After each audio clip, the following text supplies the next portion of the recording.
हमारी कहानी शुरू होती है एक स्टॉर्म क्लाउड के बनने से। ये अक्सर ऊंचे ऊंचे क्यूमुलोनिम्बस बादल होते हैं।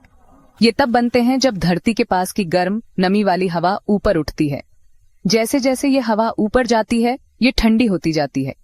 इसके अंदर का वाटर वेपर कंडेंस हो जाता है। ये पानी की नन्ही बूंदों या बर्फ के छोटे छोटे आइस क्रिस्टल्स में बदल जाता है। ये बादल बहुत ऊंचे हो सकते हैं, कई किलोमीटर तक एटमॉस्फेयर में फैल जाते हैं। ये बड़े बड़े एटमॉस्फेरिक इंजन जैसे बन जाते हैं जो एनर्जी से भरे होते हैं। उनका ये इम्प्रेसिव वर्टिकल डेवलपमेंट बिजली बनने का एक खास कारण है। इन बड़े बादलों के अंदर एक तूफानी दुनिया होती है। हवा की तेज करंट्स, जिन्हें अपड्राफ्ट्स कहते हैं, ऊपर की ओर बढ़ती है। दूसरी करंट्स, डाउनड्राफ्ट्स, नीचे की ओर गिरती है। इस केओटिक माहौल में अनगिनत पार्टिकल्स होते हैं। पानी की छोटी बूंदें होती हैं, सुपरकूल्ड पानी की बूंदें होती हैं जो फ्रीजिंग से नीचे भी लिक्विड ही रहती हैं। बर्फ के छोटे आइस क्रिस्टल्स होते हैं और हेल के बड़े पार्टिकल्स या सॉफ्ट हेल, जिसे ग्रोपेल कहते हैं, वो भी होते हैं। ये सभी कंपोनेंट्स लगातार मूव करते रहते हैं।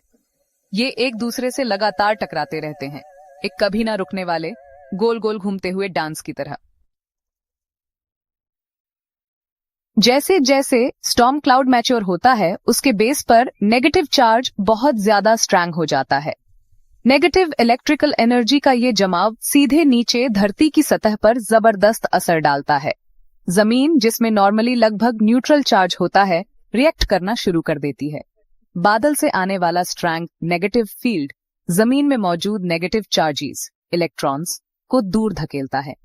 साथ ही यही फील्ड जमीन में मौजूद पॉजिटिव चार्जेस को अपनी ओर खींचता है, उन्हें सतह की तरफ ऊपर लाता है। तो स्टॉर्म क्लाउड के नीचे की जमीन धीरे धीरे और ज्यादा पॉजिटिवली चार्जेड हो जाती है। बादल और धरती के बीच एक अनदेखा इलेक्ट्रिकल टेंशन बनने लगता है। हवा नॉर्मली एक बहुत अच्छी इंसुलेटर होती है। इसका मतलब है कि वो बिजली को आसानी से अपने अंदर से गुजरने नहीं देती। अगर ऐसा होता तो हर वक्त हर जगह स्पार्क्स निकलते रहते। लेकिन अगर बादल और जमीन के बीच इलेक्ट्रिकल पोटेंशियल डिफरेंस यानी वोल्टेज बहुत ज्यादा हो जाए तो हवा की इंसुलेट करने की कैपेसिटी कम। लाइटनिंग फिजिक्स के एक फंडामेंटल प्रिंसिपल का एक ड्रामेटिक डेमोन्स्ट्रेशन है। नेचर हमेशा बैलेंस या न्यूट्रलिटी चाहता है। यूनिवर्स को पॉजिटिव और नेगेटिव चार्ज का लंबे समय तक बड़ा सेपरेशन बनाए रखना पसंद नहीं है। स्टॉर्म क्लाउड्स के अंदर जो इलेक्ट्रिकल इम्बैलेंस बनता है वो अनस्टेबल होता है। लाइटनिंग वो प्रोसेस है जिससे ये इम्बैलेंस न्यूट्रलाइज होता है। ये नेचर का इलेक्ट्रिकल इक्विलिब्रियम वापस लाने का तरीका है। ये उन इलेक्ट्रिकल फोर्सेस की एक पावरफुल रिमाइंडर है जो कॉस्मोस में सब कुछ कंट्रोल करती हैं। क्लाउड टू ग्राउंड लाइटनिंग में आमतौर पर नेगेटिव चार्ज का फ्लो होता है। स्टॉर्म क्लाउड का निचला हिस्सा ज्यादातर नेगेटिवली चार्जेड हो जाता है। इसका मतलब है कि उसमें इलेक्ट्रॉन्स ज्यादा होते हैं। जब रिटर्न स्ट्रोक होता है तो यही electrons negatively charged cloud base से पॉजिटिवली चार्जेड जमीन की तरफ भागते हैं। इलेक्ट्रॉन्स का ये मूवमेंट एक पावरफुल इलेक्ट्रिकल करंट बनाता है। यही वो ब्रिलियंट फ्लैश है जो आसमान को रोशन करता है। एक और टाइप की लाइटनिंग होती है, पॉजिटिव लाइटनिंग। ये क्यूमुलोनिम्बस क्लाउड के पॉजिटिवली चार्जेड ऊपरी हिस्सों में शुरू होती है। ये स्ट्राइक्स पावरफुल होते हैं क्योंकि क्लाउड टॉप और जमीन के बीच इलेक्ट्रिकल पोटेंशियल डिफरेंस बहुत ज्यादा हो सकता है। पॉजिटिव लाइटनिंग अपने पेरेंट थंडरस्टॉर्म से कई किलोमीटर दूर भी गिर सकती है।